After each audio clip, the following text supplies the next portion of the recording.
క్వాడ్రిలేటరల్కి వచ్చేటప్పుడు అండి 4 సైడ్స్ ఉంటాయి. ఈ 4 సైడ్స్ ఉన్న దాన్ని మనం ఏమని చెప్తామంటే క్వాడ్రిలేటర్ అంటాం. ఏబిసిడి. ఈ క్వాడ్రిలేటరల్ ఏంటంటే మీరు ఆపోజిట్ వెర్టిసెస్ ని ఇలా జాయిన్ చేస్తే మనకి డయాగ్నల్ అవుతుంది. ఈ డయాగ్నల్ మీదకి కానీ మీరు రెండు పెర్పెండిక్యులర్స్ ఇలా డ్రా చేసినట్లయితే వాటిని H1 H2 అంటాం.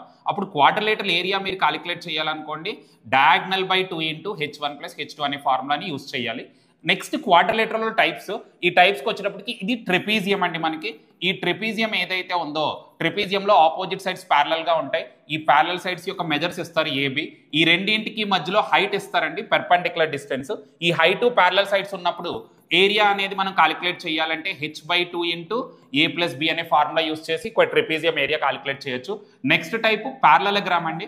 ప్యారలలోగ్రామ్లో ఏంటంటే ఆపోజిట్ సైడ్స్ ఏవైతే ఉన్నాయో అవి ప్యారలల్ గా ఉంటాయి. సో ఈ ప్యారలలోగ్రామ్ ఏరియా అనేది మనం కాలిక్యులేట్ చేయాలంటే బేస్ ఇంటూ హైట్ అనే ఫార్ములాని యూజ్ చేయాలంటే ఇది బేస్, ఈ రెండింటికి మధ్య గల పెర్పెండిక్యులర్ డిస్టెన్స్ ని హైట్ అంటారు. లేదా మనకి ఈ రెండు సైడ్స్ ఇచ్చి మధ్యలో యాంగిల్ గాని ఇచ్చినట్లయితే అప్పుడు ఏరియా కాలిక్యులేట్ చేయాలంటే AB sin θ అనే ఫార్ములాని యూజ్ చేయొచ్చు. నెక్స్ట్ ఏంటంటే మనకి ప్యారలలోగ్రామ్ లో కానీ అన్ని సైడ్స్ ఈక్వల్ అయిపోయాయి అనుకోండి దాన్ని రాంబస్ అంటారు. సో ఈ రాంబస్ యొక్క ఏరియా కాలిక్యులేట్ చేయాలనుకోండి ఇక్కడ మనకి రెండు డయాగ్నల్స్ ఉంటాయి. ఇదొక డయాగ్నల్, ఇదొక డయాగ్నల్, రెండు డిఫరెంట్ డయాగ్నల్స్ ఉంటాయి. ఆ రెండు డయాగ్నల్స్ కి మధ్యలో మనకి యాంగిల్ ఉంటుందండి. ఆఫ్ D1 D2 అనే ఫార్ములాని వాడి మనం రాంబస్ యొక్క ఏరియా అనేది కాలిక్యులేట్ చేయొచ్చు. నెక్స్ట్ ప్యారలలోగ్రామ్ లో one of the angle 90 degrees అయితే దాన్ని రెక్టాంగిల్ అంటారు. ఆపోజిట్ సైడ్స్ ని లెంత్ అంటాం, వీటిని బ్రెడ్త్ అని చెప్తాం.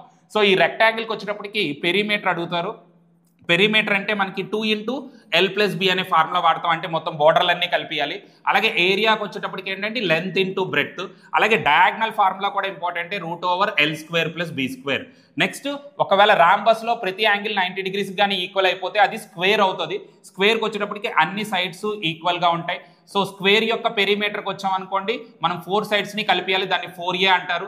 స్క్వేర్ ఏరియాకి వచ్చామనుకోండి సైడ్ స్క్వేర్ అంటారండి, S ఇంటూ S A². అలాగే స్క్వేర్ యొక్క డయాగ్నల్కి వచ్చామనుకోండి √2 ఇంటూ A. ఈ రిజల్ట్స్ మనకి చాలా హెల్ప్ అవుతాయి.